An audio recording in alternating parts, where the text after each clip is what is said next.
परंतु त्या ऋषीनं तिचा हात धरला, म्हणले कोण तू, कशी इथं काय करते, सडा माझ्यासाठी काय सर्व विचारल्यानंतर तिनं सांगितलं मी शबर राजाची मुलगी शबरी आहे, मी अशी आहे तशी आहे, बऱ्याचशा काही गोष्टी सांगितल्या.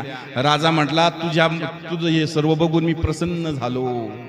एवढ्या घनघोर जंगलामध्ये तू राहती, कुठून तरी शेण वगैरे गोळा करते, पाणी घेते, सडा मार्जन करून रांगोळी वगैरे करते.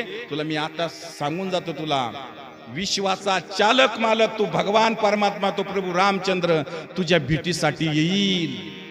तेवढाच विश्वास ठेवला तिनं, फक्त साधूनं सांगितलं तेवढा विश्वास ठेवला आणि आयुष्य साधूच्या वचनावर तिनं आयुष्य घातलं. आयुष्यभर भगवंताची पूजा अर्चा केली आणि एक दिवस राम आएंगे तो अंगना सजाऊंगी. बघा बघा वाट बघितली शबरीना, काळे केस पांढरे झाले, शेवटी बिचारी वृद्ध झाली आणि प्रभू रामचंद्र तिला भेटीसाठी आले. दादा